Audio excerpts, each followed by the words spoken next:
अच्छा, तो सो फार रिपोर्ट के कंटेंट्स में हमारा एक एलिमेंट आया था मटीरियलिटी का, तो हम उस मटीरियलिटी को पिक करके ज़रा उसी डायरेक्शन में निकल गए थे। यानी हमने ऑल टुगेदर पूरा चैप्टर ही मुका दिया उसमें। तो मैंने कहा था शायद मैं लेक्चर दूंगा, वो आज अपलोड हो जाएगा, सही है ना? वो देख लीजिएगा आप, बड़ा ईजी आपके लिए, ईजीली हो जाएगा। उससे ज़्यादा मैं क्लास में करा चुका हूँ, सही है। अच्छा, तो अगर हम एक जायज़ा लें रिपोर्ट के कंटेंट्स का, तो आपने कहा था भाई एड्रेस ही, उससे पहले title, opinion, basis for opinion, material uncertainty related to going concern, emphasis of matter, key audit matter. अगर लिस्टेड कंपनी है, मैनेजमेंट की रिस्पॉन्सिबिलिटी से पहले आएगा अदर इन्फॉर्मेशन, और फिर आएगा मैनेजमेंट रिस्पॉन्सिबिलिटी, और फिर ऑडिटर की। जल्दी जल्दी बता दो, मैनेजमेंट की रिस्पॉन्सिबिलिटी में यह आता है कि एफएस बनाएगा, इंटरनल कंट्रोल लगाएगा, और गोइंग कंसर्न की असेसमेंट करेगा। ये किसकी जिम्मेदारी है? मैनेजमेंट की जिम्मेदारी है। अच्छा, अब आप आते हैं अगर ऑडिटर की जिम्मेदारियों पे, तो आपने कहा था our objective is to obtain reasonable assurance that the financial statements are free form.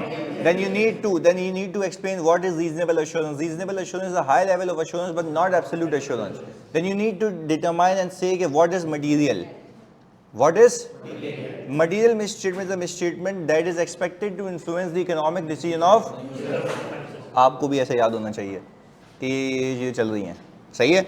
तो ये हमने सारी चीज़ें की थी। तो यहाँ पे वापस आते हैं रिपोर्ट पे। Objective of the audit is to obtain reasonable assurance, describe what is reasonable assurance, explanation of, और हमने कितना एक्सप्लेन किया था, हमें सब पता लग गया था कि हम हमेशा मटेरियल चीज़ों पे काम करेंगे, हम इन मटेरियल पे इतना फोकस, क्योंकि we need to make sure that all the material misstatements are identified and corrected, and if not corrected तो वो मैं उसको किसके ज़रिए बताऊँगा?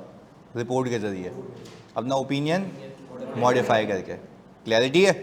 चलें, ऑडिटर एक्सरसाइज करता है professional judgement throughout the audit. ये तो बात सच है कि यहाँ पे रिस्क हो सकता है, ये भी जजमेंट है, ऐसा ही है ना? अच्छा, और मटीरियलिटी भी एक जजमेंट है, तो हर जगह जजमेंट है, कुछ एक्यूरेट नहीं है, तो आप कैसे कह सकते हैं मैंने एब्सोल्यूट एश्योरेंस दी है? रीजनेबल देंगे। क्लियर है? अच्छा, अब देखो, उसकी जिम्मेदारी थी कंट्रोल लगाना। मैंने क्या लिखा हुआ है यहाँ पे?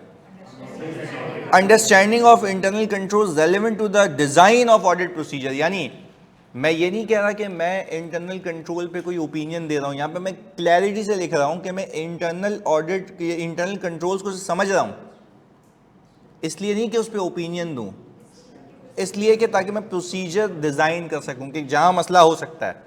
हमने कितनी एग्जाम्पल दी थी, ऐसे कितनी बातें की थी कि भाई अगर एक कंपनी जो है वो जो है अपने आस पे लिमिट नहीं लगा रही है, ओवर टाइम कोई भी कर लेता है, तो इसका मतलब ये है कि हमें फोकस वहाँ करना पड़ेगा ना। मैं डिज़ाइन ऐसे करूँगा प्रोसीजर कि भाई मेरे ओवर टाइम आज अगर ऐसे ही कोई भी चेंज कर सकता है, तो वहाँ पे ओवर टाइम में मसला है। तो आपका जो टारगेटेड डिज़ाइन प्रोसीजर होगा वो क्या होगा? आप देखेंगे ओवर टाइम के अप्रूवल्स। अच्छा, वो वाले देखेंगे जो अप्रूव हो चुके हैं, या पहले शीट में से ओवर टाइम निकालेंगे और फिर शीट में से ओवर टाइम निकाल के बोलेंगे इसका अप्रूवल दिखा दो? अच्छा, व्हाट इफ आप कहते हैं अप्रूवल दिखा दो, वो तो हुए हुए ना, आपने तो कंप्लीटनेस मेक श्योर करनी थी, और कंप्लीटनेस के लिए आप आउटसाइड द रिकॉर्ड से आते हो। यानी आप पहले उससे, आपको याद भी होगा कि आप उससे पेरोल शीट लेंगे या उससे एक्सेप्शन रिपोर्ट ले लेंगे, जिस एक्सेप्शन रिपोर्ट में आज स्टैंडर्ड आज से ज़्यादा होंगे, and you will select a sample from that population and ask the management कि please provide us the approval of these individuals. तो आपको देखो, आपको रिस्क कैसे पता लगा? जब आपने कंट्रोल्स को समझा, तो यही तो कह रहा है कि obtaining and understanding of internal control relevant to audit, to design audit procedure, but not for expressing opinion on those controls. मैं उसके ऊपर कोई ओपिनियन नहीं दे रहा। बात समझ आती है? हम कंट्रोल्स पे कोई ओपिनियन नहीं देते, सिर्फ हम उसको समझते हैं ताकि मैं अपने ऑडिट प्रोसीजर देख सकूं कि मुझे काम कहाँ करना है और क्या करना है। क्लैरिटी है? अब आप तसव्वुर करो कि लोग इसको इंटरनल कंट्रोल को आखिर में कराते हैं। भाई रिपोर्ट तो हो ही नहीं सकती ना उसके बगैर। आपको ये कैसे समझ आता है इंटरनल कंट्रोल की बातें? आपके दिमाग में फिक्स है कि हाँ यार रिस्क क्या आया था, मैंने प्रोसीजर क्या किया था, वो सारी चीज़ें कनेक्टेड हैं यहाँ से। क्लैरिटी है? Okay. Conclude on the appropriateness of the management use of going concern basis of accounting. तो सर ये मैनेजमेंट की जिम्मेदारी नहीं थी? उसने कंक्लूड, हम देखेंगे वो रीजनेबल है या नहीं है। असेसमेंट की जिम्मेदारी उसकी है, सही असेसमेंट की है या नहीं की है। अच्छा, अगर मैनेजमेंट आपको कहे कि इस पैराग्राफ में ये डाल दो कि responsibility of the auditor is to prepare a going concern assessment, आप बोलेंगे प्रिपेयर आप करेंगे, असेस हम करेंगे। असेस ये करेंगे ना कि क्या वो रीजनेबल है या नहीं है, क्या वो असेसमेंट सही है या नहीं है। क्लैरिटी है। अच्छा, हम फिर इसके लिए क्या करते हैं, हालात वाक़यात से अपडेट रहते हैं। और कोई हालात वाक़यात अगर मेरे सामने आ जाएं जो कि मुझे सोचने पे मजबूर करें कि this is a doubt on the entity's ability to continue as a going concern, फिर आप मैनेजमेंट को बोलते हो भाईजान कोई प्लान है। अगर मैनेजमेंट बोलती है कोई प्लान नहीं है तो कंपनी इज नॉट अ, तो that's what you are doing ना, कंक्लूड कर रहे हो कि क्या उसकी जो गोइंग कंसर्न अजम्पशन है वो अप्रोप्रिएट है या नहीं है। बात समझ आ रही है। चलें ओके, ये चेक करने के कि मैनेजमेंट की असेसमेंट सही है या नहीं है, ये ऑडिटर की रिस्पॉन्सिबिलिटी, बिल्कुल ऐसा ही है। और बनाना किसकी जिम्मेदारी है गोइंग कंसर्न अजम्पशन। देखो, गोइंग कंसर्न हूँ या नहीं हूँ ये असेस करने की जिम्मेदारी मैनेजमेंट की है, पर वो असेसमेंट सही है या नहीं है ये हमारा जिम्मेदारी है। तो दोनों में फ़र्क है ना। वो कह रहा था उसके लिए कि the responsibility of the management is to assess कि भाई क्या हम इस to prepare going concern assumption कि भाई हम गोइंग कंसर्न है या नहीं है। हम देख रहे हैं कि क्या उसकी गोइंग कंसर्न जो उसने अजम्पशन ली हुई है क्या वो वैलिड है या नहीं है। बात समझ आ रही है। जैसे कि मैनेजमेंट एफएस बनाती है ना, तो वो फाइनेंशियल स्टेटमेंट्स जो बनाती है तो हम देखते हैं वो सही है या नहीं है। तो अब हम ये देख रहे हैं ना कि वो जो फाइनेंशियल स्टेटमेंट्स गोइंग कंसर्न पे बना रही है तो क्या उसकी गोइंग कंसर्न की अजम्पशन, तो it is a responsibility of the management to look after going concern assumption, क्योंकि that company is in a better position to decide whether we are going concern और नॉट। क्लियर है।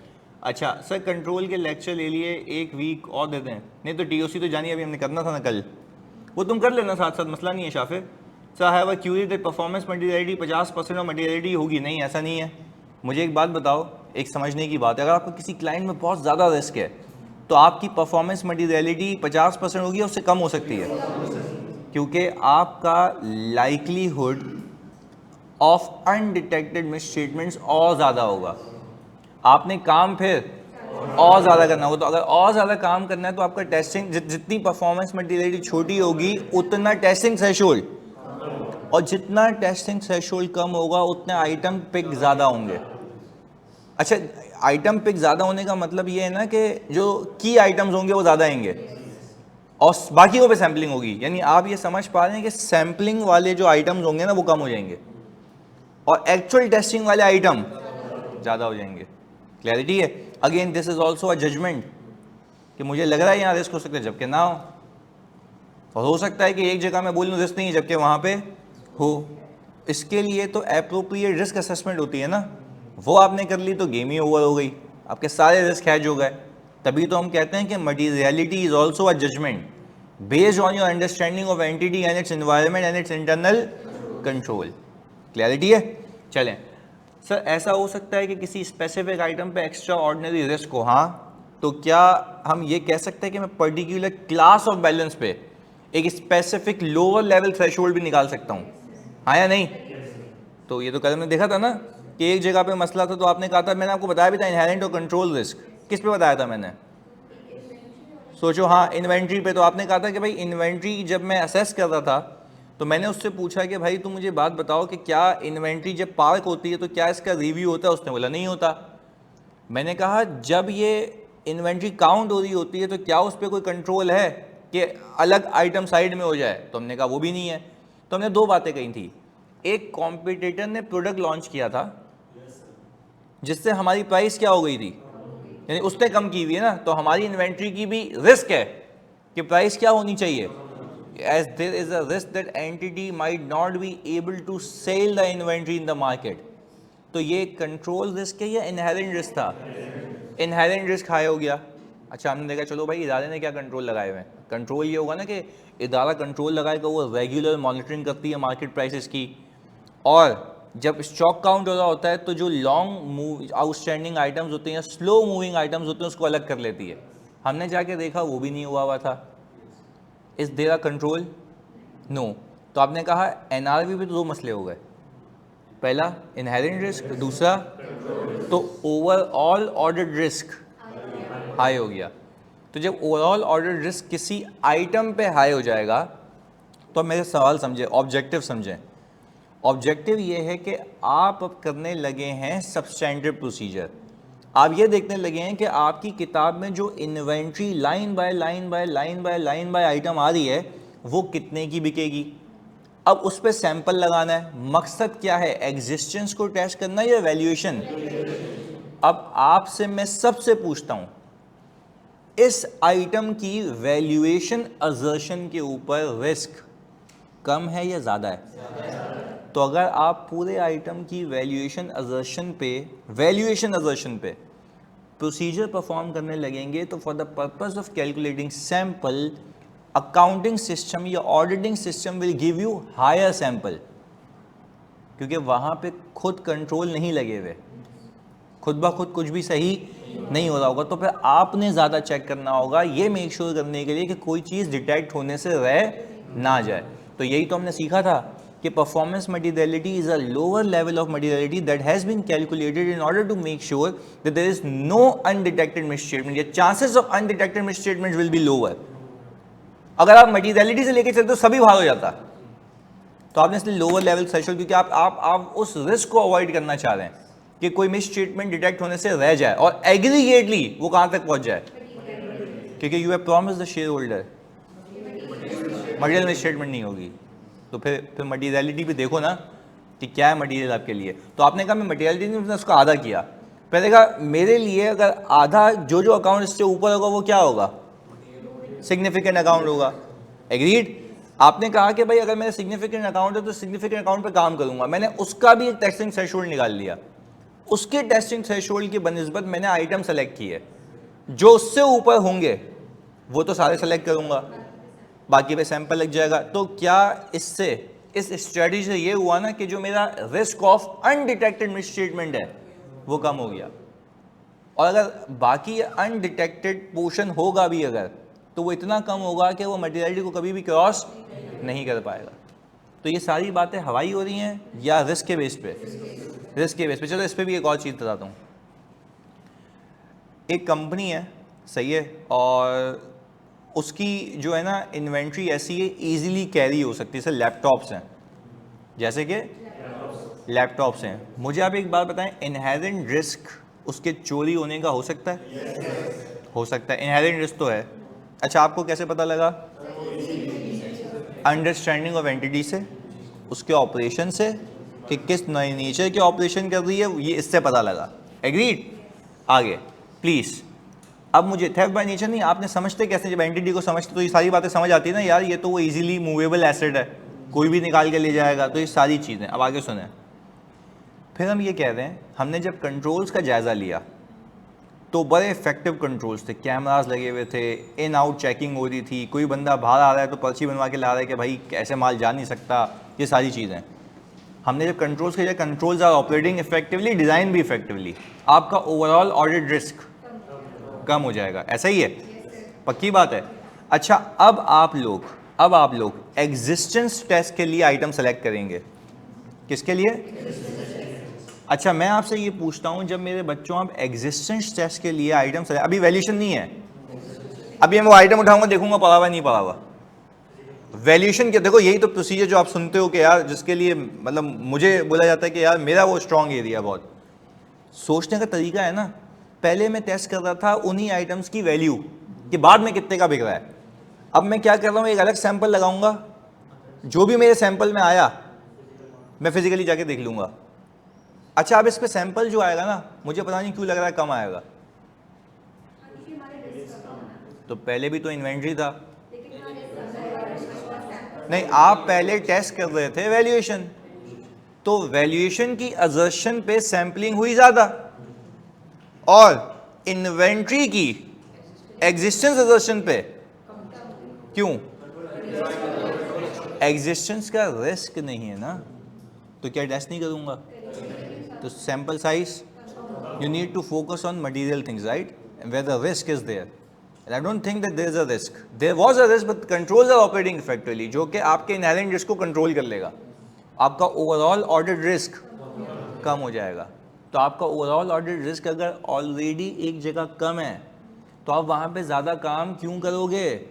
You need to focus on risky area, material areas. I'm not saying that inventory would not be material. Yes, it is material. आप उस पर काम भी कर रहे हो, पर आपके कंट्रोल्स इस बात का अंदेशा है कि वहाँ पे कंट्रोल्स आर ऑपरेटिंग इफेक्टिवली। हर ट्रांजैक्शन पे डिफरेंट रिस्क होते हैं, बिल्कुल ऐसा है। देखो एक अगर मुझे ऑडिट सिखाना हो ना, I have seen many people, तो वो यही करते हैं कि यार बस ये इन्वेंट्री है इसको, भाई इन्वेंट्री में मल्टीपल असर्शंस हैं, हर असर्शन के अपने मसाइल हैं, ऐसा है। तो क्या हर जगह पे ज़्यादा अच्छा, अगर मैं ये कहता कि इनहेरेंट रिस्क तो ज़्यादा था और कंट्रोल्स भी ऑपरेट नहीं हो रहे इफेक्टिवली, फिर तो अब जब मैं सैंपल लगाता, इसकी एक एग्जांपल दूं कहानी के साथ, सुने हुआ क्या, कैसे रेडी हो गए, देखो सब इधर सुनो। कहानी ये थी कि मैं बैंक का ऑडिट कर रहा था, तो हमारे जो बच्चे हैं ना टीम के, उन्होंने किया ये, क्योंकि उसकी ब्रांचेस हैं कोई 400 प्लस, कितनी 400 प्लस।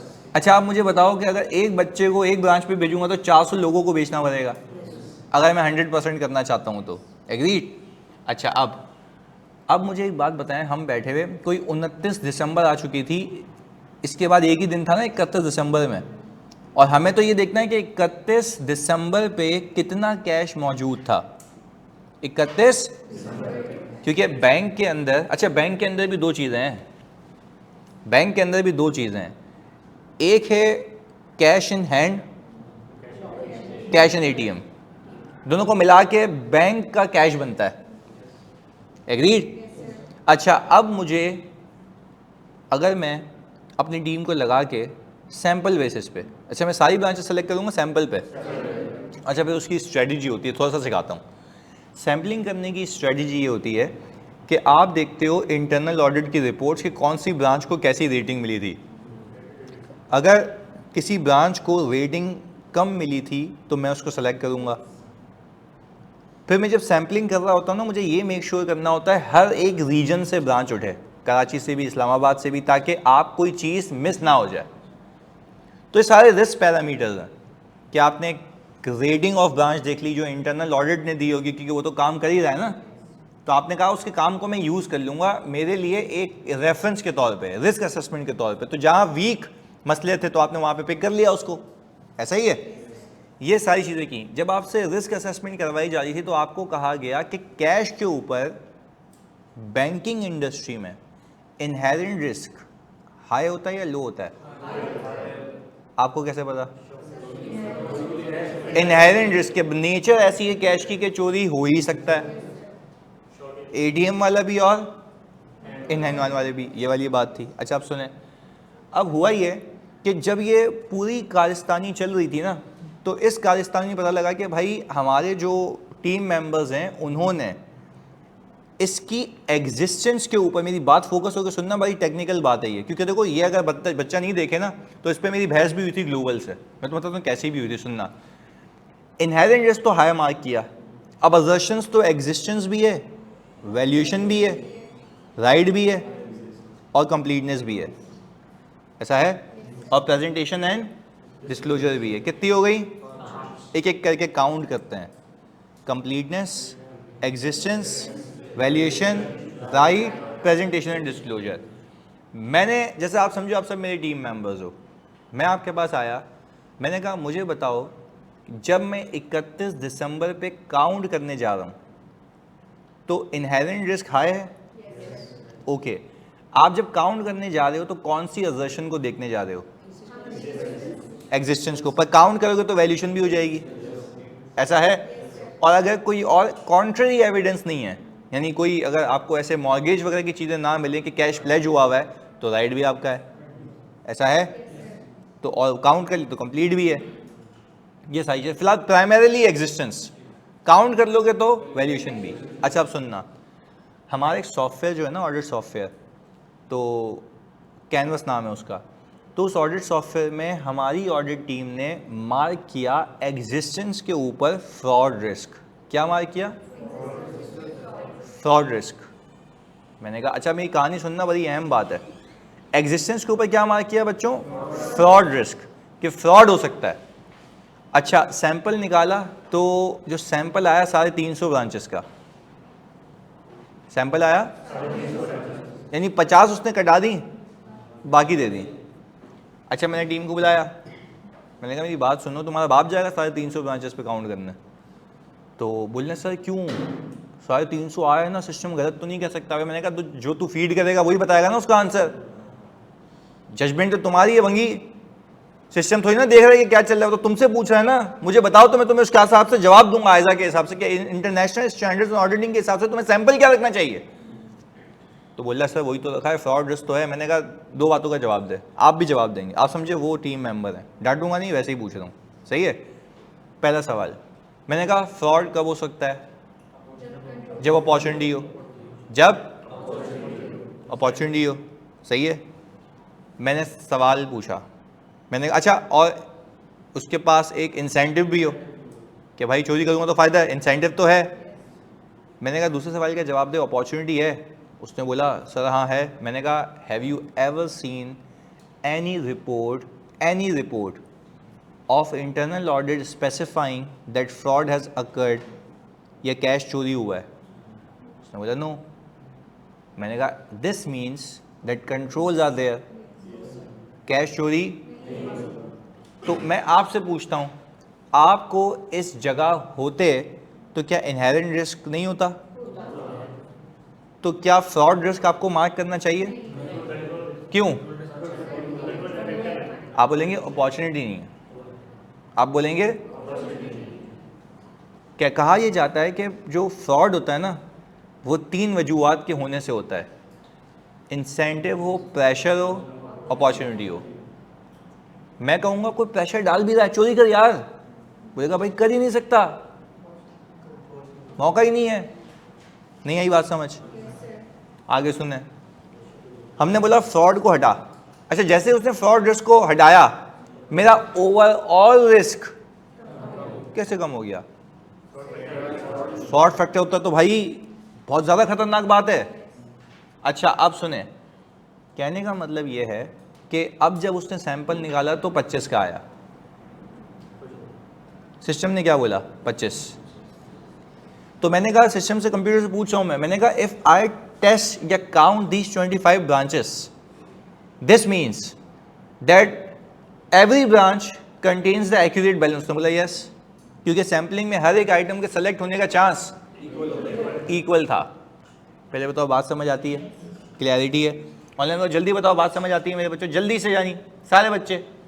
मेरी सैम्पलिंग में हर एक आइटम के सेलेक्ट होने का चांस इक्वल था। अच्छा अब आया ग्लोबल का बंदा, उसने बोला कि यार Akash you have done a blunder, why you haven't marked a fraud risk on a cash, this is a bank. मैंने कहा in Dubai on every bank you guys mark a fraud risk. उसने बोला यस, पार्टनर था वो वहाँ का। उसने बोला वी डू मार्क। मैंने कहा what is the rational of marking, because whenever you are marking a fraud risk you need to document the reason. Can you please show me the reason? मैंने उससे पूछा, वो बोल रहा है hello Akash I am the partner.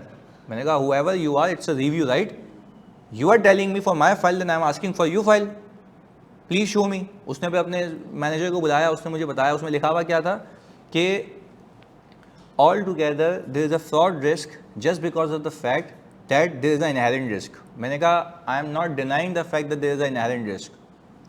When the fraud risk occurs, can we open ISA 240? ISA 240 fraud की बात करता है। उसने बोला उसमें लिखा हुआ है, हमने जब पेज खोला उसमें लिखा हुआ है fraud can happen when there is a pressure, there is an incentive. तो मुझे पार्टनर बोलता है look there is an incentive. मैंने कहा wait let me complete, is there an opportunity, is there an opportunity? उसने बोला नो। मैंने कहा how you are so sure about that there is not an opportunity? बोला because we have never find a instance where the fraud has been committed in the branch regarding cash. तो मैंने कहा then how you mark the fraud risk, why you have perform unnecessary work. वो मेरा review करने आया था, उसका शुरू हो गया। मैंने कहा then why you have perform unnecessary work spending so much time on the area that is not required to be performed. उसने तो गलत काम किया ना। अच्छा चेकिंग तो ज़्यादा कर ली, हासिल कुछ हुआ? क्यों? अपॉर्चुनिटी नहीं थी ना। अच्छा उसके बाद अगर फ्रॉड हो भी जाए तो आपने तो रिस्क असेसमेंट सही की है ना, आपको कोई ऐसे हालात वाक़ियात पता लगते तो आप भी ज़्यादा करते। तो मैंने कहा नाउ मिस्टर जेम्स नाम था उनका, मैंने कहा now Mister James can you please tell me that whether my strategy is right और wrong? No you are right, you perform the work effectively and I'll tell my entire Dubai team then not to mark fraud risk anymore in the banks. मैंने कहा no you are wrong, not to mark fraud risk when the controls are operating effectively and when there is no opportunity to commit fraud. If there is, you should have marked, then your testing would be so high.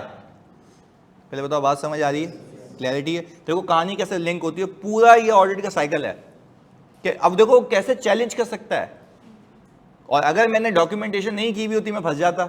उल्टा उसने की हुई थी क्या कि यहाँ पे fraud risk है क्योंकि इनहेरेंट रिस्क है। भाई उसका कोई ताल्लुक नहीं है ना, इनहेरेंट एक अलग चीज है और कंट्रोल एक।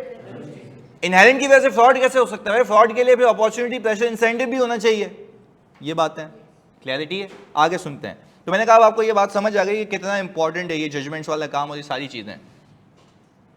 ग्लोबल में ऑडिट के लेक्चर देते हैं, अभी मैं जाऊंगा ना तो वहाँ पे दूंगा ना लेक्चर, सही है? इधर सुने। अच्छा, कम्युनिकेशन विद दोस्त शार्प विद गवर्नेंस, यानी हमारी जिम्मेदारियों में एक और जिम्मेदारी ये आती है कि हम जो है दोस्त शार्प विद गवर्नेंस से अमंग अदर मैटर्स जो कम्युनिकेट करेंगे वो क्या होगा?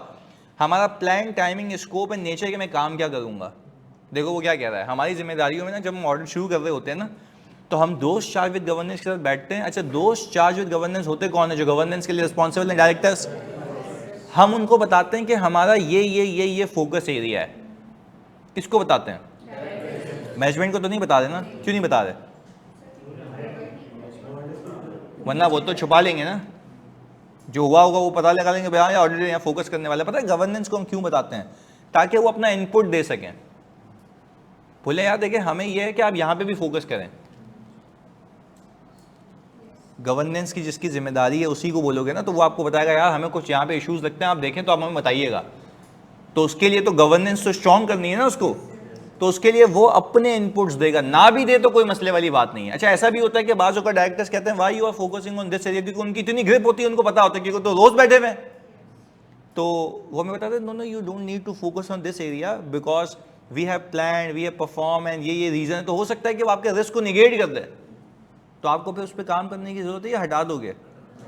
क्यों हटा दोगे? रिस्क नहीं है तो आप उतना रिस्क नहीं लेके जाओगे जितना आप सोच रहे थे। हो सकता है डायरेक्टर विल कन्विंस यू। तो यही तो बात है कि आप उससे कम्युनिकेट कर रहे हो कि भाई ये देख मैं क्या फोकस करने जा रहा हूँ, तेरी नजर में सही है, या कुछ ऐड करवाना है या कुछ लेस करवाना है। अच्छा, अगर वो कुछ लेस करवाने का कह रहा है, उसकी रीजनेबल जस्टिफिकेशन नहीं है, आप बोलेंगे thank you so much for your feedback but we will do what we will do. हम वही करेंगे जो हमें करना है। आपकी मशवरे का शुक्रिया। क्लियर है? बात समझ आती है? अब इसको रीड करते हैं। Communication with those charged with governance regarding other matters, among other matters, the plan, scope and timing of audit and significant audit findings, including any deficiencies in internal control that we identify during the, याद करो internal audit और internal control में मैंने आपको सिखाया था कि internal control को समझते हुए अगर आपको कोई भी डेफिशिएंसी नजर आती है तो कम्युनिकेट करते हो, तो इसका मतलब है उस पर ओपिनियन दे रहे हो, या ये एडेड सर्विसेज हैं। तो बोले मेरी जिम्मेदारियों में यह है कि मैं आपके पास आऊंगा, आपको बताऊंगा मेरा प्लान, स्कोप क्या है, और जब आखिर में पहुंचूंगा तो कोई डेफिशिएंसी पता लगेगी तो वो भी बता दूंगा, पर वो रिपोर्ट के जरिए नहीं बताऊंगा, क्योंकि रिपोर्ट किस पे दी जा रही है? फाइनेंशियल स्टेटमेंट्स के ऊपर। क्लैरिटी है? और हमें जल्दी बताओ, बात समझ आती है सारे बच्चों? जल्दी से। ओके, अब statement that the auditor has complied with the relevant ethical requirements, यानी मेरी जिम्मेदारियों में ये जिम्मेदारी भी थी ना कि मैं इंडिपेंडेंट रहूंगा। तो याद है ऊपर बेसिस फॉर मॉडिफाइड ओपिनियन में मैंने लिखा था कि we were independent in accordance with, पर इंटरनेशनल स्टैंडर्ड्स ऑन ऑडिटिंग तो था, पर कोड ऑफ एथिक्स। पर मुझे एक बात बताओ जल्दी, एज अडॉप्टेड बाय आईकैप। अब सुने, मैंने यहां पे ये बता रहा हूं कि मेरी जिम्मेदारियों में से जिस पे मैंने ओपिनियन दिया है, जिस बिना पे मैंने ओपिनियन दिया है, मेरी जिम्मेदारियों में ये जिम्मेदारी भी थी कि मैं पूरे ऑडिट के दौरान क्या रहूं? इंडिपेंडेंट रहूं। देखो यहाँ पे क्या लिखा हुआ है, स्टेटमेंट देंगे आपकी auditor has complied with the relevant ethical requirements regarding independence including all relationship and other matters that may impair. मेरा कोई फैमिली मेंबर वहाँ पे नहीं था, मेरे कोई शेयर्स नहीं थे, हमने कोई ऐसा बिजनेस नहीं किया जो कंपीटिंग बिजनेस हो, मुझे कोई जॉब ऑफर नहीं आई हुई थी सामने से। ये सारी चीज़ें मैंने मेक श्योर की हैं क्योंकि ये मेरी जिम्मेदारियों का हिस्सा था। तो आप जिम्मेदारी तो बता रहे हैं, सही है? ऊपर तो बता रहे थे किस बिना पे मैंने ओपिनियन दिया है, तो ऊपर जब आप बता रहे थे मैंने इस बेसिस पे दिया, तो उस बेसिस के अंदर आपने कहा था ना we have audited the company, वो तो वो था, पर हम वहाँ पे क्या लिखते हैं? We conducted audit in accordance with, ये बुनियाद थी। हम इंडिपेंडेंट थे in accordance with code of ethics, और हम समझते हैं कि हमें सफिशिएंट एप्रोप्रिएट ऑडिट एविडेंस मिल गया। क्लियर है? वो तो वहाँ पे बताया था ना कि ये बुनियाद थी, पर उस बुनियाद बनी कैसे थी? क्योंकि मेरी जिम्मेदारी थी कि मैं इंडिपेंडेंट रहूं। और आखिर में तो तुम बताओगे मुझे, मेरी कुछ जिम्मेदारियों में से एक और जिम्मेदारी ये भी है कि की ऑडिट मैटर बताएंगे, पर ये वाला पैरा पता है कब नहीं आएगा? जब लिस्टेड कंपनी ना हो। तो फिर आप ये लिखोगे? अच्छा, फिर मुझे लगता है कि अगर आप ये लिखेंगे ना तो फिर शेयर होल्डर देखेगा रिपोर्ट में कैम नहीं होगा।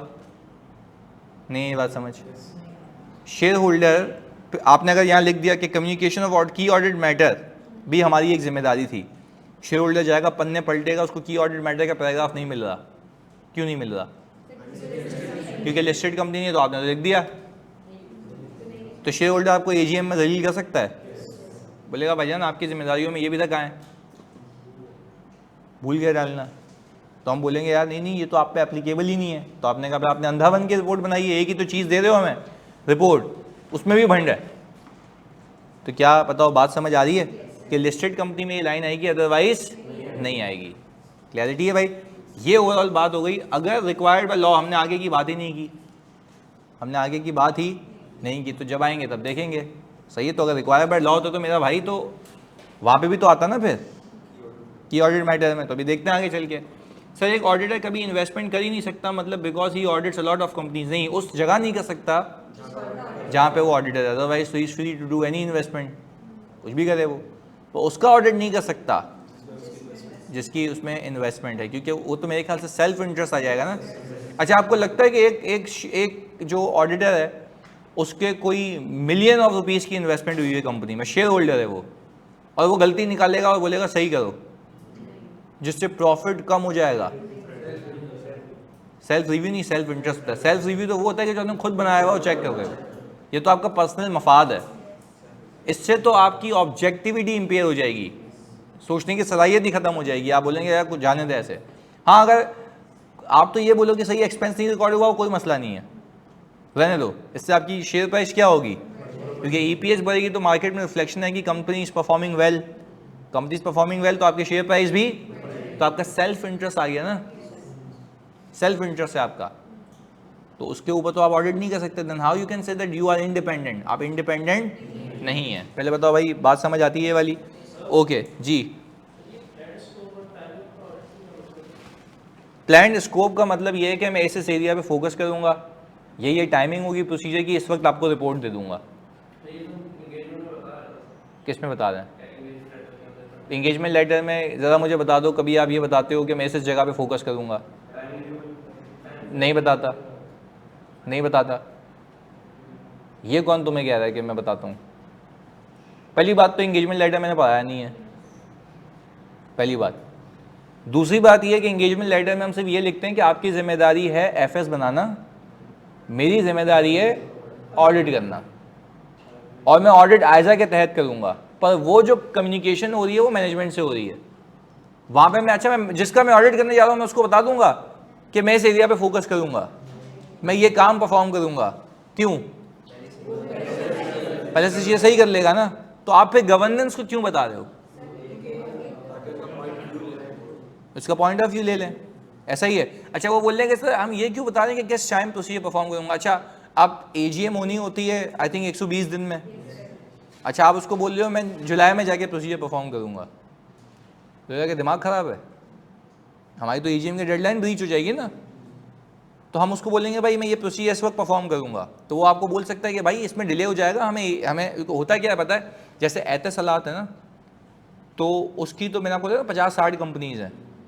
तो अब मुझे खुद बताओ कि वो 50-60 कंपनीज पहले अपनी अपनी अपनी अपनी एजीएम करेंगी, फिर कंसोलिडेट होगा, फिर इसकी एजीएम होगी।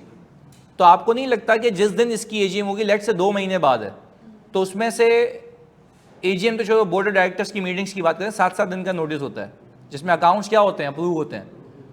तो अगर 50 कंपनियों के 7-7 दिन पीछे ले जाओ तो आप खुद सोचो कि मेरी डेडलाइन तो कितनी पीछे आ जाएगी। तो अगर आप उस कंपोनेंट में से किसी एक सब्सिडियरी के ऑडिटर हुए तो आपको तो बहुत जल्दी साइन करके देना पड़ेगा। बात समझ आ रही है? इसलिए आप टाइमिंग की बात करते हो उससे। तो डायरेक्टर बोलेंगे भाई हमें अकाउंट्स तो इस दिन पे चाहिए। आप ये क्या बात कर रहे हैं कि मैं जनवरी में शुरू करूंगा?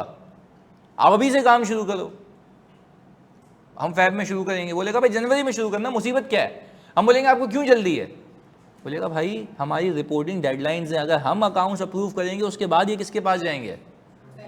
पेरेंट के पास, फिर उसकी एजीएम होगी। तो जब तक हम अकाउंट्स को ऑडिट करके नहीं देते तब तक वो अपना प्रोसेस शुरू नहीं कर सकता। This is why we communicate timing, कि भाई ये मेरा वक्त होगा ये करने का, तो हो सकता है उस पर ऑब्जेक्शन उठा दे।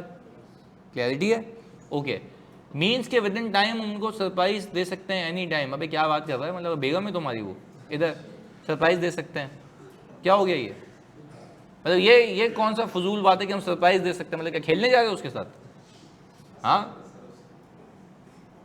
क्या हो गया भाई? एक तो नाम इसने लिखा हुआ है हाकिम की मीना, ये लड़की लग रही है मुझे, बंदी लग रही है ना? नहीं वाकई, मतलब ये आप वैसे ही, मुझे लग रहा है कि पता नहीं क्यों ये, आई थिंक हफ्सा है। जिस तरीके से इसने सवाल किया ना, मैं सवाल की क्वालिटी से समझ गया हूँ। हफ्सा ऐसा ही है, जल्दी बता दो अगर आप हैं तो ये प्लीज़, शर्माने की बात नहीं है, अभी है तो है। हाँ जी, नहीं तो फिर कौन है, नाम बता दो ना। हाकिम की मीना क्या होता है? मतलब कोई हाकिम आपका शौहर है होने वाला, कौन है? मतलब ये नहीं समझ आ रहा मुझे। मैं बेइज्जती करता हूँ तो नहीं करूँगा ना बेइज्जती, अभी ये को कम बेइज्जती हो रही है जो मैं कर रहा हूँ इधर। हाँ जी, हाकिम की मीना, ये कोई, या तो हाकिम इतना प्यार हो हाकिम से कि उसकी मीना, हाकिम तो तेरे लिए इधर। भाई बता दे यार, हाकिम की मीना कौन है? बंदा है बंदी है? पहले ये बता दे ताकि फिर मैं उस हिसाब से बात करूँ ना। हाँ, वो टेस्टिंग थ्रेशोल्ड सेट करना है। न्यू स्टूडेंट आपकी, सॉरी अपॉलॉजीज। लड़की है सर, ओके सही है। चलें, सॉरी भाई, मैंने मतलब अगर, सॉरी बहन, बल्कि मैंने अगर कुछ ऐसा गलत कहा आपको, नो मैटर। देखें गलती तो आपकी है ना, आप ऐसे नाम रख के आते हैं। एक वो तो डेल पीसी, पता नहीं अब ये क्या, मतलब कौन सा नाम है ये? मुझे तो एक वो फेसबुक के ऊपर एक बच्चे ने ना मुझे रच के गालियाँ लिखी, पता नहीं क्यों। मतलब बच्चे ने उसको बहुत डांटा हुआ, तो मैंने खैर उसको फिर पहले जवाब भी दिया था एक पे ना मैंने, तो खैर अब मुझे बोल रहा भाई आप अब इतना शो ऑफ क्यों करते हैं? तो भाई मैंने कहा यार मतलब मेरी ज़िंदगी है, मैं कुछ भी करूं, तुम्हारे बाप का क्या जाता है भाई? मतलब यार इट्स माय राइट ना, मैं कुछ भी करूं, तुम्हारे बाप का क्या जाता है? तो एक, अच्छा फिर एक तो उस पर आया, क्या बोलते हैं, CS4 पे, वो बोलता है, वो गालियाँ, वाकई गालियाँ दी उसने, अब्यूजिंग की। मतलब आई डोंट नो कौन है, खैर मैं नहीं इसको इतना भाव डालता, खैर उसने गालियाँ दी ना रख के। अब मैं लिखने लगा था तो मुझे ना कोई यूरोप से कॉल आ रही है, वो यहाँ से कॉल आ रही है, मैंने कमेंट डिलीट किया अपना। वो मुझे कह रहा है, तो गालियाँ दी उसने कि भाई ये वो अभी भी है वो कमेंट के जी, पोस्ट वोस्ट पे होगा। कहने का मतलब ये है कि उसने रच की, मतलब बाकायदा अब्यूजिंग की है उसने, एनोनिमस के नाम से की है। तो ये उसको मैसेज है मेरी तरफ से। मैंने कहा उसको कि भाई मेरी एक औलाद थी जिसको मैं नाम देना भूल गया था, तभी उसका नाम क्या है, एनोनिमस। जिस दिन मुझे पता लगे कि वो कौन है, देखो मर्द का बच्चा तो वो है ना तो नाम से है, तो आई नो मुझे बताया गया था कि मेरी ये औलाद है कबीर के अलावा, उसको मैंने नाम नहीं दे पाया, तभी वो कौन है, एनोनिमस। सही है। I believe that this message might reach very soon to that individual, so that वो आए इधर। चलें अच्छा भाई, क्या एनीवेज प्लीज सुनो। अच्छा पहले बता दो क्या यहाँ तक की बातें क्लियर हैं? अच्छा ओके, अब समझाना ये है कि आप ये देखें कि कितना लेंदी पैराग्राफ है ऑडिटर की रिस्पॉन्सिबिलिटी का। ऑडिटर की रिस्पॉन्सिबिलिटी का प्लीज सुने। जब ऑडिटर की रिस्पॉन्सिबिलिटी का इतना बिग पैराग्राफ है तो कहा गया आप इसको कैसे कैसे रिप्रेजेंट कर सकते हैं। हमने कहा सबसे पहले तो वो कह रहा है कि भाई simple with in the body of audit report, जैसे हेडिंग डालो बता दो लाइन से, ये तो सिंपल हो गया। फिर वो कह रहा है बाज़ औक़ात होता ये है कि आप ऑडिटर रिस्पॉन्सिबिलिटी का पैराग्राफ की हेडिंग डालें और नीचे लिख दें अनेक्जर ए, रेफर अनेक्जर ए, तो रिपोर्ट के साथ एक अनेक्जर चिपका दें। अगर किसी को दिलचस्पी हो वो वहां जाके पढ़ दे। जैसे कि अज्यूम करते हैं, आपने कभी सुना होगा कि आप जब जॉब के लिए अपॉइंट करते हो ना यानी जॉब के लिए अपॉइंट किया, तो जॉब के लिए जब अर्जी भरते हो तो आप एक कवर लेटर बनाते हो कि मेरे ये टास्क है, मेरी ये एक्सपीरियंस, एक हाई लेवल बताते हो अपने बारे में। दिस शोज दैट आपकी कम्युनिकेशन स्किल कैसी है, आपने आपको सेल कैसे करते हो। और पीछे लगा देते हो अनेक्जर ए, सीवी देखनी है तो आगे जाना, अदरवाइज यहीं रुक जाना, क्योंकि हो सकता है बातें इतनी फजूल हो आगे ही ना जाए, होता है ना। तो पहले कहा जाता है कि भाई अपना रेज्यूमे से पहले कवर लेटर अटैच करें। तो अभी तो ये मेन रिपोर्ट चल रही है, अभी तो ये मेन रिपोर्ट चल रही है। अच्छा, मेन रिपोर्ट में ऑडिटर रिस्पॉन्सिबिलिटी का होना लाजमी है, पर हम कह रहे हैं उस पर ऑप्शन दे दिया गया है ना। आप with in the body of audit report का मतलब है कि ऑडिटर रिस्पॉन्सिबिलिटी के सेक्शन का आप हेडिंग डालें और सारी बातें जो भी हमने पीछे सीखी हैं वो सारी लिख दें। एक तो तरीका ये है। दूसरा तरीका ये है कि आप हेडिंग डालें और नीचे लिख दें रेफर अनेक्जर ए। अच्छा, वो रिपोर्ट से बाहर हो जाएगा पर रिपोर्ट के साथ चिपक के जाएगा, यानी जब रिपोर्ट साइन हो जाएगी ना उसके नीचे लिखा हुआ होगा रेफर अनेक्जर ए। क्योंकि आप बोलेंगे कि रिपोर्ट के साथ एक और चीज चिपकी है जिसका नाम क्या है, अनेक्जर ए। अच्छा, ये सिर्फ इसलिए किया जा रहा है ताकि जिसको दिलचस्पी है वो जाके रीड कर ले, अदरवाइज क्योंकि सबको पता होता है कि ऑडिटर की जिम्मेदारियां क्या हैं। हम तो एक एक्सपेक्टेशन गैप क्लोज करने के लिए कर रहे होते हैं, लिख देते हैं, लिखना लाजमी है। तो अब उसको इंक्लूड करने के 3 तरीके हैं, जिसमें से पहला ये बताया मैंने कि आप कर सकते हैं विद इन द बॉडी, जो अभी तो सिंपल है। अनेक्जर का मतलब ये होता है कागज का पन्ना जो उस रिपोर्ट के साथ लग के जाएगा, एक कागज का पन्ना जो उस रिपोर्ट के साथ लग के जाएगा। अच्छा, एक एग्जांपल देते हैं। आपसे गवर्नमेंट ऑर्गेनाइजेशन यानी एफबीआर ने या सेल्स टैक्स अथॉरिटी ने आपसे मांगी सेल्स की डिटेल। आपने क्या किया, आपने फेस के ऊपर एक्सपोर्ट सेल, लोकल सेल लिख के टोटल सेल बताई और ब्रेकअप के लिए रेफर कर दिया एक्सपोर्ट सेल के लिए अनेक्जर ए और लोकल सेल के लिए अनेक्जर। अच्छा, अब उसको ये देखना है कि इस बंदे की लोकल सेल कितनी है, अनेक्जर बी में जाएगा तो अनेक्जर बी वो जैसे ही खोलेगा लाइन से सेल आई हुई होगी, पार्टी वाइज आ रही होगी। एग्रीड? अच्छा, तो यानी उसकी समरी आ रही है फेस पे, डिटेल कहां आ रही है, अनेक्जर में। ये भी यही है, डिटेल कहां आ रही है, अनेक्जर में। सॉर्ट ऑफ अपेंडिक्स कि भाई आपने उसको अपेंड कर दिया उसके साथ, डिपेंड्स अपॉन कि वो देखना चाहता है देखे, ना देखना चाहता है ना देखे, दैट्स इट। क्लियरिटी है, पक्की बात है। अच्छा, इसको यूं भी कह सकते हैं, कोई आपसे इंफॉर्मेशन मांग रहा है कि आपके पास कौन कौन से नेचर के एम्प्लॉय की कितनी कितनी सैलरी है, कौन कौन से एम्प्लॉय के नेचर की कितनी कितनी। मैंने कहा senior manager, directors, manager, supervisor, total आ रहा है। अच्छा, अब मुझे इसका ब्रेकअप देना है कि सीनियर मैनेजर्स कितने हैं। मैं बोलूँगा अनेक्जर ए में जाके देख लो, वो पन्ने घुमाएगा, अनेक्जर ए देखेगा, उसमें लाइन से नाम आ रहे होंगे, उसकी सैलरी आ रही होगी। अनेक्जर का मतलब समझ आता है कि अनेक्स हुआ हुआ है अलग से, अनेक्जर है। अब बता दो ऑनलाइन वाले बच्चों, बात समझ आती है? आप पूछ रहे थे मुझसे रिपोर्ट के साइज को रिड्यूस करने के लिए, तो बिल्कुल ऐसा ही था कि फजूलियात जो हैं अलग से दिखा दें, वो होगा रिपोर्ट का पार्ट ही बट अनेक्जर की फॉर्म में। क्लियर है? ओके, बिल्कुल ऐसा है। अच्छा, तो वो अलग हो जाए, बेहतरीन है। जो पैराग्राफ में करते हैं रिपोर्ट वो विद इन द बॉडी है, बिल्कुल जो पैराग्राफ के अंदर ही अंदर करेंगे वो क्या है, with in the body of audit report है। और पैराग्राफ की हेडिंग डाल के रेफर करा देंगे तो वो क्या है, अनेक्जर। क्लियर है? चलिए, इससे सिर्फ होगा क्या कि इतने सारे जो पैराग्राफ आप इसके अंदर लिखेंगे उसका साइज रिड्यूस होकर अगला पैरा शुरू हो जाएगा, शॉर्ट हो जाएगी रिपोर्ट। शॉर्ट किस वजह से हो रही है? तो क्या ऑडिटर की जिम्मेदारियां बता नहीं रहे? एनेक्जर देखे देखना है तो देख लो, अदरवाइज मर्जी है, काम की बातें कर रहे हैं। सही है? अच्छा, अब अगर रेगुलेटर है एससीसीपी आपका और उसने अपनी वेबसाइट के ऊपर अपनी जिम्मेदारियां बताई हुई हैं ऑडिटर की, तो आप ऑडिटर रिस्पॉन्सिबिलिटी के सेक्शन की हेडिंग डाल के उसका लिंक प्रोवाइड कर सकते हैं, http:// और आगे sccp.org.pk और फिर उसके आगे जो भी आ रहा था ना उसका डोमेन एड्रेस, उसका लिंक लिख दो। कोई बंदा किसी को देखना है टाइप करके पहुंच जाएगा वहां पे। पर ये तब होगा जब सारी की सारी जिम्मेदारियां जो रेगुलेटर ने बताई हैं वही हमारी आयजा वाली हूं। देखो लिखा हुआ क्या है, एसईसीपी रेगुलेटर ने अगर डिफाइन की हुई है और वो सेम है तो लिंक प्रोवाइड कर दो। अच्छा अगर वहां पे कुछ अलग है, यहाँ पे होनी अलग चाहिए तो फिर नहीं कर सकते ना, तो बनता नहीं है ना फिर। तो रेफर करोगे तो ये तो इंटरनेशनल स्टैंडर्ड्स ऑन ऑडिटिंग की खिलाफ वर्जी हो गई। आप ऑडिट किसके तहत करते हैं? आपने ऊपर लिखा था कि आप ऑडिट किसके तहत करते हैं? आयजा के तहत करते हैं। तो आप यहाँ पे जिम्मेदारियां आयजा के तहत ही बताएंगे ना। अगर उससे कुछ अलग हो गई तो वो तो मसला है। तो आपने तो बेसिस ही गलत ले ली।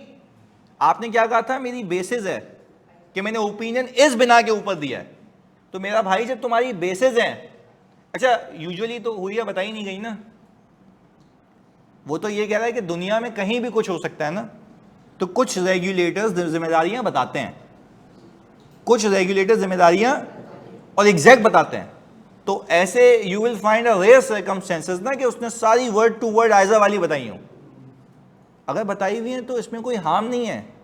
आप लिंक प्रोवाइड करते हैं, इट इज़ वेरी इजी। आपकी रिपोर्ट का जो साइज है वो कम हो जाएगा, सिंपल। अब आपके पास तीन ऑप्शन हो गए, तीन ऑप्शन हो गए।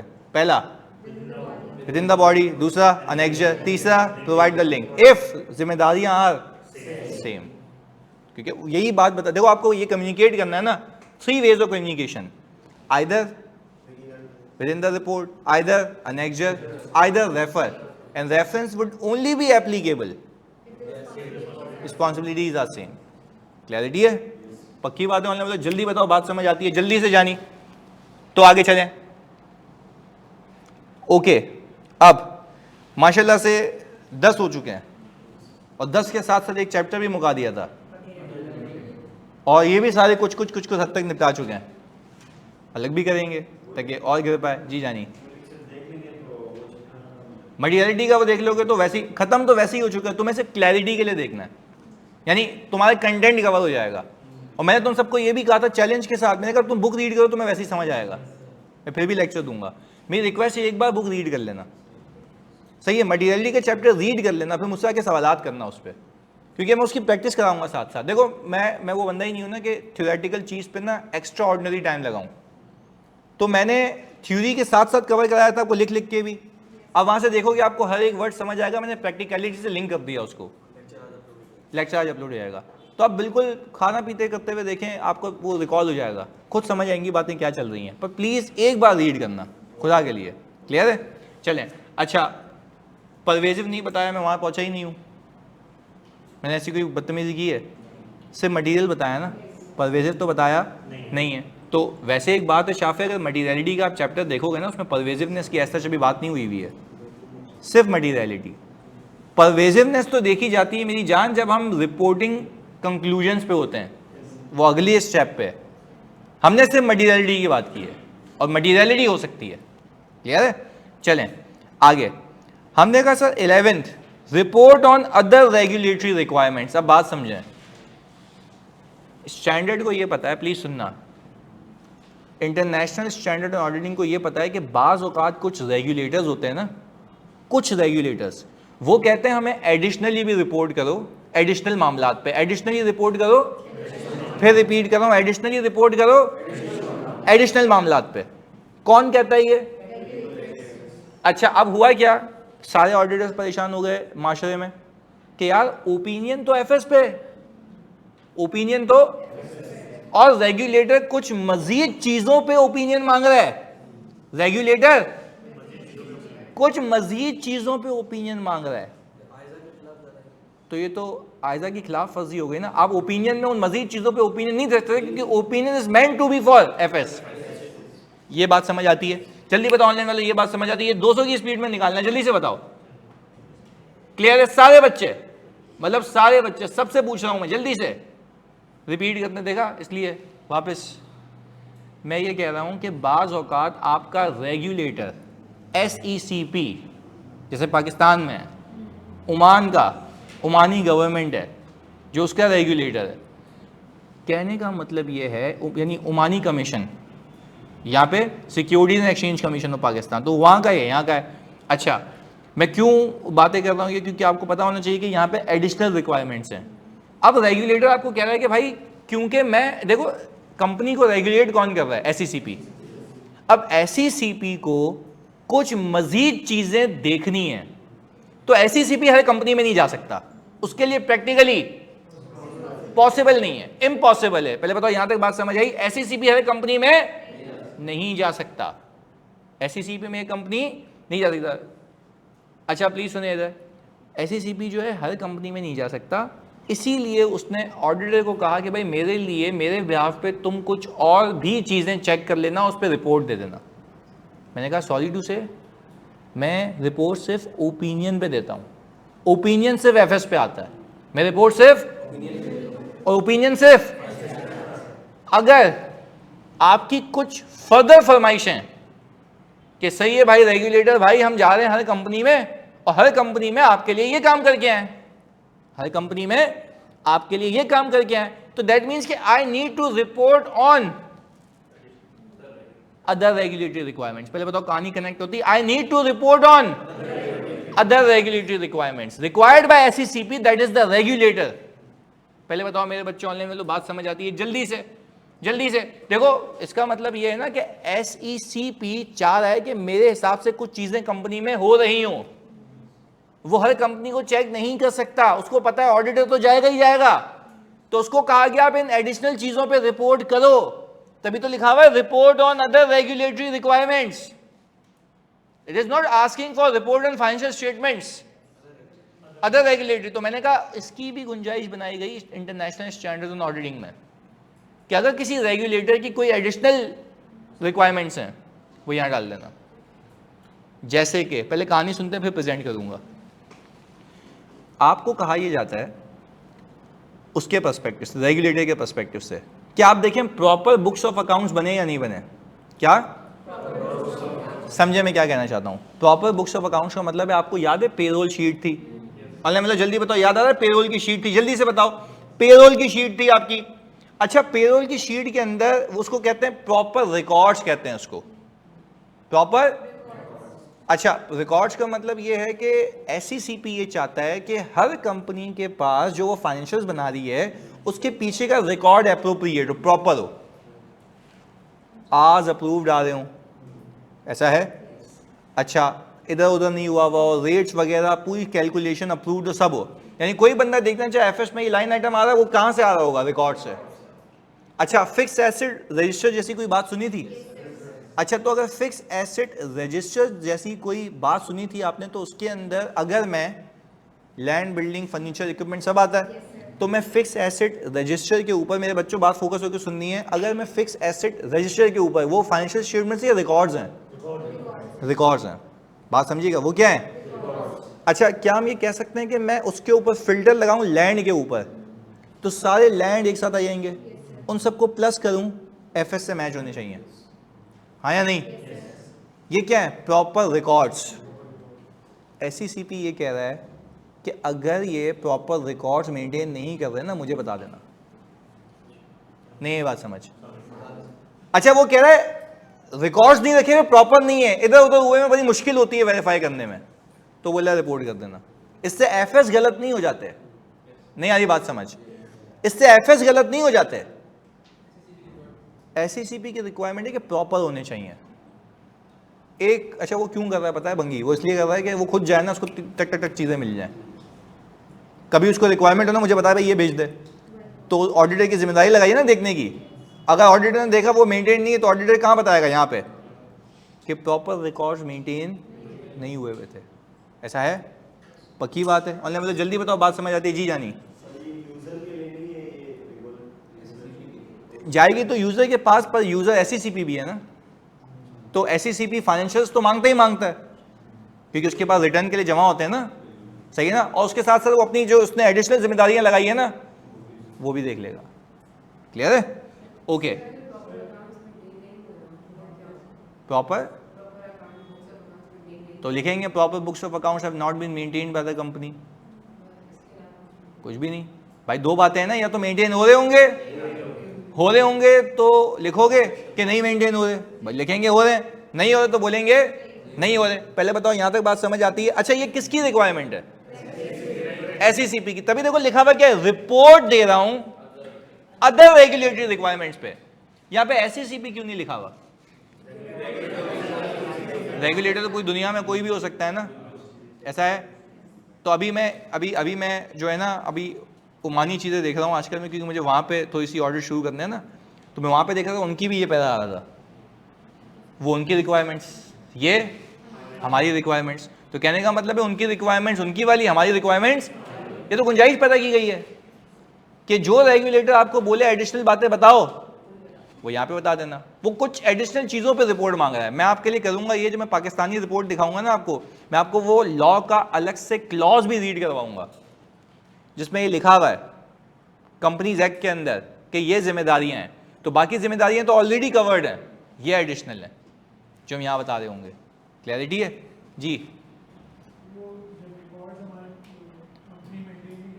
नहीं, हमने ये तो नहीं कहा मेंटेन नहीं कर रही, आपने मेरे अल्फाज नहीं सुने। Proper books of accounts have not been maintain by the company, यानी मेंटेन हुए हुए हैं, बस उस नौयत में नहीं हुए हुए जो प्रॉपर हों।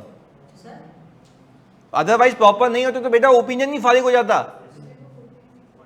ओपिनियन ही फारिग हो जाता ना। अच्छा, इसका मतलब पता है क्या? सुने, इसका मतलब यह है कि अगर ऊपर ओपिनियन मॉडिफाई हो जाता तो नीचे लिखते proper books of accounts have been maintained. अच्छा चलो एक तुमसे टेक्निकल सवाल पूछें, जवाब देना तुम लोगों ने, ऑनलाइन वालों आप भी प्लीज सुनने, प्लीज सुनने फोकस के साथ। एक कंपनी है जिसने अपनी इन्वेंट्री को ना एनआरवी पे नहीं रखा हुआ, एक कंपनी है जिसने अपनी इन्वेंट्री को एनआरवी पे, ऑनलाइन वालों जल्दी बताओ बात समझ आ रही है? एक कंपनी है जिसने अपनी इन्वेंट्री को एनआरवी पे नहीं रखा हुआ, ये मेरा सवाल है।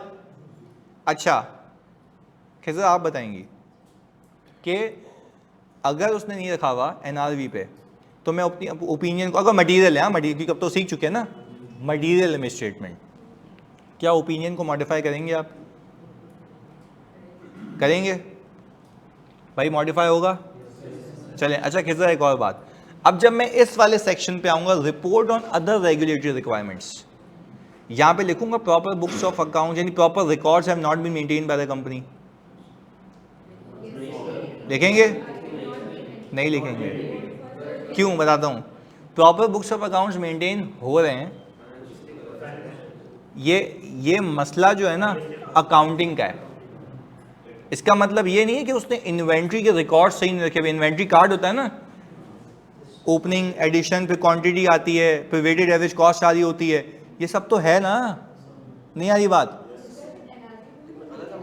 नहीं तो वैल्यूएशन गलत है ना, तो क्या अकाउंटिंग रिकॉर्ड्स नहीं रखे हुए उसने? तो proper records have been kept by the company, records तो है ना। नहीं देखो गलत बात, देखो दो अलग चीजें मिक्स कर रहे हो। रिकॉर्ड्स जो है ना, रिकॉर्ड्स, मैं कह रहा हूं भाई फिक्स एसेट रजिस्टर है, सही रिकॉर्ड पड़ा हुआ है मेरे पास, अब उसमें कोई गलती है वो अलग बात है। तो बुक्स ऑफ अकाउंट्स या रिकॉर्ड्स तो पड़े हुए ना, मैं रिकॉर्ड्स पे नहीं कह रहा कि मना कर रहा हूं, रिकॉर्ड्स पे तो कोई शक व शुबा नहीं है ना, पर अकाउंटिंग क्या हुई हुई है तो वो एफएस के मामले में बताऊंगा ना। बात समझ आ रही है? अब देखो यहां पे क्या लिखा हुआ है, सुनना एक एक करके, तुम्हें अब इसकी अंग्रेजी समझ आते हैं ना। Proper books of accounts have been kept by the company as required by the, proper books of accounts का मतलब है अकाउंटिंग रिकॉर्ड्स। अब दूसरी बात सुनना इधर, the statement of financial position, statement of profit and loss, other comprehensive income, the statement of changes in equity and cash flow, together with the notes thereon, have been drawn up in conformity with the Companies Act and are in agreement with the books of accounts. यानी please सुनना, आपने fix asset register को उठाया या inventory record को उठाया, वो inventory record जैसे बनना चाहिए वैसे ही बना हुआ था, फीफो लीफो को भी छोड़ दो, वैसे बना हुआ था। ये बोल रहा है मुझे ये बताओ कि जो अकाउंटिंग रिकॉर्ड्स आपने देखे क्या उसी से एफएस बने हुए हैं, हाँ या नहीं? वो ये दो बातें बताने को बोल रहा है। अगर आपके अकाउंटिंग रिकॉर्ड्स कुछ कह रहे हैं, उसके अंदर कोई मसला है, उसके अंदर कोई मसला है, तो आप ये कहेंगे भाई पहले तो मेरा ओपिनियन फारिग करो, पहले तो मेरा ओपिनियन फारिग करो। जब ओपिनियन फारिग कर दोगे फिर देखो यहां पे क्या इंप्लीकेशंस आती हैं, फिर देखो यहां पे क्या, देखो पहले तो वो कह रहा है अकाउंटिंग रिकॉर्ड सही होने चाहिए। Proper books of accounts have been kept by the company as required under companies act 2017। अच्छा, अगर उस अकाउंट्स में कोई छेड़खानी है यानी प्रॉपर बुक्स ऑफ अकाउंट्स में, तो वो कह रहा है कि देखो पहले तो अकाउंटिंग रिकॉर्ड्स होंगे, उसी बुनियाद पे क्या बनाए जाएंगे, एफएस। ये तो लॉजिकल बात है ना कि उसी बुनियाद पे क्या बनाए जाएंगे, एफएस। तो वो कह रहा है मुझे यहां पे कंफर्म कर दो कि प्रॉपर बुक्स ऑफ अकाउंट्स बने हुए हैं, यानी अकाउंटिंग रिकॉर्ड्स भी हैं, और उसी से क्या बने हुए हैं। अच्छा, अगर आपके अकाउंटिंग रिकॉर्ड्स में कहा जा रहा है कि आपका इन्वेंट्री का वैल्यू कोई 5 मिलियन है और एफएस में 4 मिलियन आ रहा है, तो क्या ये इससे ड्रॉ हुए या इससे ड्रॉ नहीं हो रहे? तो मैं दूसरे पैराग्राफ को चेंज कर दूंगा ना। इस बात को समझो, देखो वापस से आपने इन्वेंट्री रिकॉर्ड को उठाया और इन्वेंट्री रिकॉर्ड बना हुआ है, कुछ पूरा हिसाब किताब के भाई ओपनिंग परचेज क्लोजिंग कॉस्ट आती जा रही है, ये आ गया, अकाउंटिंग रिकॉर्ड्स बने हुए। अब मैं आपसे ये कह रहा हूं कि अकाउंटिंग रिकॉर्ड्स तो बन गई, ये आप और मैं एग्री कर रहे हैं, पर अब मेरे फाइनेंशियल्स में जो अमाउंट आ रही है वो फाइनेंशियल्स में अमाउंट उसके हिसाब से, तो क्या मैं ये कहूंगा कि these financial statements have been drawn in conformity with accounting records? क्यों कह रहा हूं, मना क्यों कर रहा हूं? कंसिस्टेंट नहीं है। तो वो पहले कह रहा है पहले मुझे इस बात का इत्मीनान दे दो, इससे रिस्क नहीं आता। बेटा रिस्क तो करके आ रहे हैं ना। देखो रिपोर्ट के इस मरहले पे पहुंचोगे कब? जब सब कुछ हो चुका है। ये तो एडिशनल है, ये तो एडिशनल है, सारी चीजें तुम्हें पता होंगी तो यहां पहुंचे हो ना, otherwise you are not in a position to communicate these matters. पहले बताओ बात समझ आती है, क्लैरिटी है? और जल्दी बताओ बात समझ आती है जल्दी से। एफएस में हाँ, तो तभी तो बता रहा हूं यहां पे कि फाइनेंशियल स्टेटमेंट्स जो हैं वो drawn up in not in conformity है विद दैट। तो यही बात है। अच्छा, अब एक एक करके सुनेंगे। मैंने कहा सबसे पहले हम अगर ये सोचें, दिमाग लगाएं, यहां पे तो आएंगे ही तब ना। अच्छा, ये बेवकूफ़ी नहीं करना एग्जाम में, पहले इसका सोच रहे हो। पहले आपने चलना कहाँ है? ओपिनियन से, ओपिनियन से फिर मटेरियल अनसर्टेनिटी, फिर ईओएम, और फिर कराते यहां पे आओगे। अब बोलेगा अच्छा मुझे बताओ यार एससीसीबी क्या कहता है? एससीसीबी मेरे को कुछ बातें कह रहा है, उसमें से पहली बात क्या है कि प्रॉपर बुक्स ऑफ अकाउंट्स बने हुए नहीं, अकाउंटिंग रिकॉर्ड्स। अच्छा, अगर अकाउंटिंग रिकॉर्ड्स प्रॉपर नहीं बने हुए तो यहां पे लिखोगे नहीं, यहां पे क्या लिखोगे? Proper books of accounts have not been. इतनी सी बात है, चेंज कर देना इसको, नॉट लगा देना बीच में, कोई मसले वाली बात ही नहीं है। अच्छा, अगर सबूत ही नहीं मिल रहा तो ऊपर भी गया, ये भी, यहां क्यों गया? है ही नहीं ना, स्कोप लिमिटेशन है। तो जब सबूत ही नहीं मिल रहा तो कैसे कहोगे प्रॉपर बुक्स ऑफ अकाउंट्स बने हुए हैं? जो चीज है ही नहीं तो क्या ये बोलोगे? अच्छा फिर ये तो दो अलग बातें नहीं हो जाएंगी, ऊपर कह रहे हो सब सही है, बनावा ही नहीं है, तो ये तो दो अलग बातें हो गई। पहले बताओ लॉजिकल सेंस बनता है इस बात का? अच्छा, अब आगे सुने, फिर कहा यह जा रहा है कि भाई चलो प्रॉपर बुक्स ऑफ अकाउंट्स बन गए। अब आपने ये भी, क्योंकि देखो आप बेसिकली काम तो यही कर रहे होते हो ना कि अकाउंटिंग रिकॉर्ड्स को मैच कर रहे होते हो, अकाउंटिंग रिकॉर्ड्स को मैच कर रहे होते हो। अगर वो अकाउंटिंग रिकॉर्ड्स से मैच नहीं है तो ओपिनियन भी फारिग होगा, ये भी फारिग होगा। लॉजिकल बात है। अकाउंटिंग रिकॉर्ड से ही क्या बनता है? Financial statement. तो वही सिंपल कह रहा है ना, अलग जबान में बोला मुझे अलग से लिख के दे दो यहाँ पे। अच्छा, आपने ऑडिट के अंदर बाखुदा किया भी यही है कि सैलरी शीट उठाई, देखा सैलरी का टोटल उसके टोटल से मैच कर रहा है या नहीं कर रहा? यही किया था ना। फिक्स एसेट का टोटल उससे मैच कर रहा है या नहीं कर रहा? तो मैं ये कह रहा हूं कि अगर वो ऊपर मैच नहीं कर रहा होगा, ऊपर अगर मैच नहीं कर रहा होगा तो खुदा के बंदो हमें ये भी तो पता ना कि अगर ऊपर मैच नहीं कर तो ओपिनियन तो वैसे ही फारिग है। तो यहां पे लिखोगे कि ड्रॉन अप विद कंफर्मिटी, क्यों? मैच ही नहीं कर रहा, है कुछ और होना कुछ चाहिए। तो अकाउंटिंग रिकॉर्ड्स कुछ और कह रहे हैं, एफएस में कुछ। हमारा सबूत क्या होता है? Accounting records. सबूत तो वो है ना, अगर उसके तहत मेरे एफएस नहीं बने हुए तो क्या मैं ये कहूंगा कि मेरे प्रॉपर बुक्स ऑफ अकाउंट्स उसके तहत बने हुए? नहीं। तो दूसरा पैरा भी क्या हो जाएगा? चेंज हो जाएगा। पूरी बातें ये लिखूंगा, खाली यहां पे लिखूंगा have not been drawn up. क्या लिखूंगा? In conformity with the and are not in. मैं ये क्यों लिख रहा हूं आर नॉट इन एग्रीमेंट? जल्दी बताओ। मैच ही नहीं कर रहा, ये कहने की बात है। अच्छा, अगर यही भंड ऊपर भी होता ओपिनियन में भी आएगा, पर यह बात याद रखनी है कि ऊपर अगर बता रहे हो तो आपने मोहताज देके सिर्फ यहां पे देखने कि नीचे उसका क्या इंपैक्ट आएगा बस। पर शुरुआत कहां से करनी है? ऊपर से। एक सवाल, इसके अलावा भी रिक्वायरमेंट्स है? हाँ, अभी मतलब कहने का मतलब अभी कितनी हुई हैं? 2। इसके बाद तो बहुत आसान है, ये भी बहुत आसान थी, इसके बाद बड़ी आसान है, खाली 2 मिनट में डिस्कस करके खत्म करते हैं। पहली मतलब तीसरी इसके लिए वो क्या ये रहा है कि आप ये लिख के दें कि जितने भी अखराजात हुए हैं इस कंपनी के, वो कंपनी के पर्पस के लिए हुए हों। कंपनी के ये देखिए, investments made, expenditure incurred and guarantees extended during the year for the purpose of companies business. मैं इसमें हमेशा एक एग्जांपल सुनाता हूँ कि एक लाइफ इंश्योरेंस कंपनी का मैं ऑडिट कर रहा था, तो मैंने एक बच्चे से पूछा कि यार ये सोलर पैनल आ रहे हैं, पीपी में एडिशन हुई थी, पीपी में क्या हुई थी, सोलर पैनल आ रहे थे।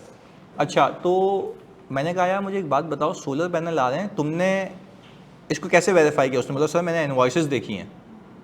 मैंने कहा वेरी गुड यार। मैंने कहा एग्जिस्टेंस देखी, देखना लाजमी है। मैंने कहा एक काम करो, जाओ देख के आओ। उसने बोला सर ये कहाँ लगा हुआ है? मैंने कहा भाई कहाँ लगा होगा, छत पे लगा होगा। वो गया, बोला सर छत पे तो कुछ भी नहीं है, पठान बैठा हुआ था, वापस आ गया मैं इधर। तो मैंने कहा भाई क्या हुआ? बोला सर कुछ भी नहीं है ऊपर। मैंने कहा भाई कहाँ गया सोलर पैनल? इंक्वायरी हुई, पता लगा कि वो डायरेक्टर के घर पे। अच्छा, क्या ये डायरेक्टर के बाप का पैसा है या शेयर होल्डर का है? मैं आपसे पूछता हूँ, जो भी इन्वेस्टमेंट की गई है या एक्सपेंडिचर इंकर किया गया है, is for the purpose of companies business और नॉट? नहीं, is for the purpose of companies business और नॉट? नॉट। अभी तो नहीं है, अभी तो नहीं है, अभी तो नहीं है, अभी तक नहीं है। अब इसकी वाली बात जो हमने भी बाद में समझ आई थी हमें, फिर उसने कहा हमारी एचआर पॉलिसी है कि हम डायरेक्टर्स को ये फैसिलिटी देते हैं। Now this is for the, तो वो मेरी कंपनी की किताबों में आना चाहिए, वो टेक्निकली इंसेंटिव है। तो मेरा रिस्क गलत था? सही था ना? कल को मुझे कोई बोले आ रहा है और कोई एससीसीपी आके बोले भाई ये तो रिकॉर्डेड नहीं है, मैंने तुम्हें कहा था तुम बताओ कंपनी के पर्पस के लिए है नहीं, और मैं उसको चुप बैठा हूँ। तो पूछ के बताता हूँ, मतलब पूछ के अब क्या बता रहा है? तूने तो लिख के दे दिया, अब पूछेगा तो वो सबूत नहीं है, वो तो हो गया। ये सारी चीजें पूछनी कब होती हैं? रिपोर्ट से पहले। पहले बताओ बात समझ आ रही है कि जितनी भी इन्वेस्टमेंट की गई है, अखराजात किए गए, गारंटीज दी गई हैं, वो for the purpose of companies business है। क्योंकि पैसा शेयर होल्डर का या बिजनेस के लिए खर्च करो, यही कहा जा रहा है, शेयर होल्डर के लिए। चलिए बताओ ऑनलाइन वालों, बात समझ आती है। और आखिरी चीज पे हम क्लोज करेंगे। अगर आप बैंक हैं तो आपको पता होगा ना, बैंक आपकी ज़कात डिडक्ट कर लेता है रमजान के महीने में, ऐसा है? तो आपको कहा जाता है कि आप ज़कात को डिडक्ट करें और ज़कात एंड उशर ऑर्डिनेंस के तहत सेंट्रल ज़कात फंड में जमा करा दें। ये किसने? अच्छा देखो, इतनी सारी कंपनीज हैं, एससीसीपी है, किसी को कैसे मॉनिटर करेगा, किसकी जिम्मेदारी लगा दी? अगर डिविडेंड दिया जाता है ना, मुझे बताओ डिविडेंड भी तो एक कमाई है ना। तो कंपनीज को कहा गया कि जितने भी मुस्लिम लोग हैं उनकी कमाई में से उनकी ज़कात का हिस्सा काट के ज़रा जमा करा देना सेंट्रल ज़कात फंड में। लोग खुद तो नहीं दे रहे, हम कर लेते। अच्छा, इसका फिर ऑल्टरनेटिव भी होता है। फिर कुछ कंपनी ये होती हैं कि सर्टिफिकेट जमा कराती हैं ज़कात डिक्लेरेशन का। किसका? हम कहते हैं तुम्हारी मेहरबानी, तुम खुद नहीं काटना, हम खुद दे देते हैं। नहीं, यही बात समझ। देखो, एक मुसलमान पे तो मैंडेटरी है ना। कहने का मतलब है फिर जब ऐसा मुसलमान बंदा जो कहता है भाई मैं खुद कर लूंगा, तू होशियारी नहीं कर, तो हम उसको क्या करते हैं? सर्टिफिकेट जमा करा देते हैं। तो उस केस में डायरेक्ट होना बनता नहीं है। तो आप जल्दी से मुझे मेरे बच्चों ये पढ़ के बताओ क्या लिखा हुआ है? Zakat deductible at source under was deducted by the company and deposited in the central zakat fund established under section of that ordinance। अच्छा, मुझे एक बात बताओ, अगर कोई डिविडेंड दिया ही नहीं है, ज़कात डिडक्ट ही नहीं होनी चाहिए थी, तो फिर ये अल्फाज चेंज हो जाएंगे ना। तो हम कहेंगे कि no Zakat was deductible at source under Zakat and, खत्म हो जाएगी बात।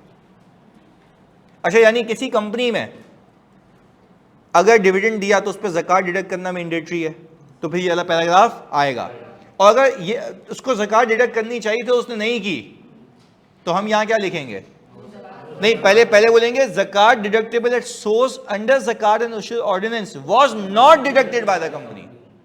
आगे नॉट हो जाएगा क्योंकि डिडक्टेबल तो थी पर की नहीं। अच्छा, डिडक्टेबल ही नहीं थी तो शुरू यहां से करेंगे, no Zakat was deductible at source under.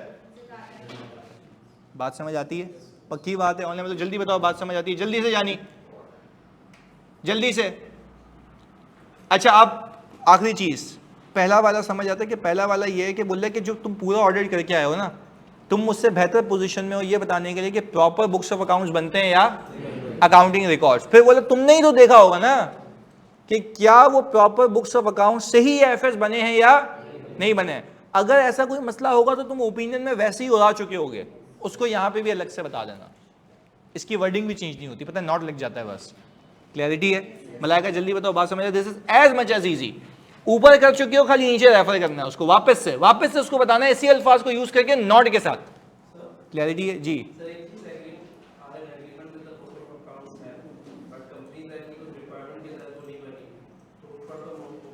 नहीं तो किसने कह दिया? तो ऊपर जो ओपिनियन है वो भी तो कंपनीज एक्ट के तहत भी दे रहे हो ना। हाँ तो फिर नीचे भी बताओगे, ऊपर भी बताओगे, यही तो मैं भी कह रहा हूँ।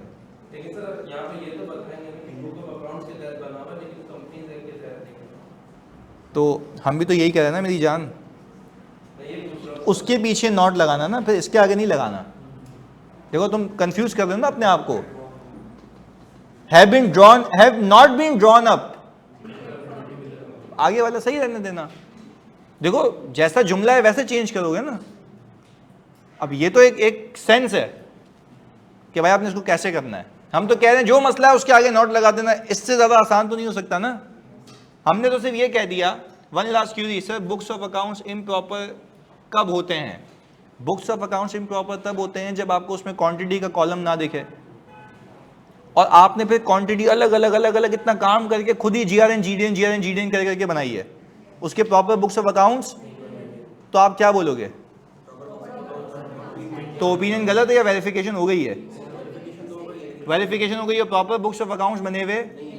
तो ये एग्जांपल थी इसकी। रिकॉर्ड्स एक्यूरेट होने चाहिए, देख के समझ आया हाँ भाई ये हो रहा है। क्लियर है? अब बता दो, बात समझ आती है जल्दी से जी। ये भी तो ऑडिटर्स की रिस्पांसिबिलिटीज में आना चाहिए ना क्या? कि अंदर रेगुलेटरी रिक्वायरमेंट्स की वो करके देगा। तभी तो दे रहा हूँ, पर इसके पैरा अलग बता दिया ना, रेगुलेटर का अलग। सही है जी।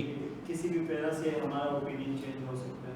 किसी भी पैरा से रिपोर्ट के जितने भी हमने पैरा पढ़े नहीं, ओपिनियन में ही रहता है, इससे उस पे उससे यहाँ पे इम्पैक्ट आता है, यहाँ से वहाँ नहीं जाता। जैसे कि एडिशनल रिक्वायरमेंट्स थे अथॉरिटी के तरफ से, वो अगर उसमें कोई इशू है तो नहीं हाई लेवल बात नहीं करना, कैसी रीजनल रिक्वायरमेंट, सवाल ये है। जैसे कि अभी हमने पढ़ा ना अथॉरिटीज की तरफ से क्या? से वो जो हमने रिक्वायरमेंट्स करने थे तो यही तो है, वो सही नहीं है उसमें। नहीं देखो तुम कंफ्यूज कर रहे हो ना, तुम थोड़ा सा क्लियर बात करो।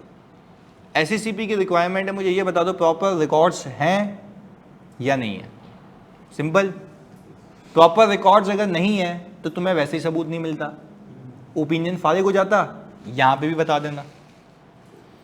इसके आगे कुछ है या बस यही है? वो बोल रहे मुझे मेरी जबान में बता दे।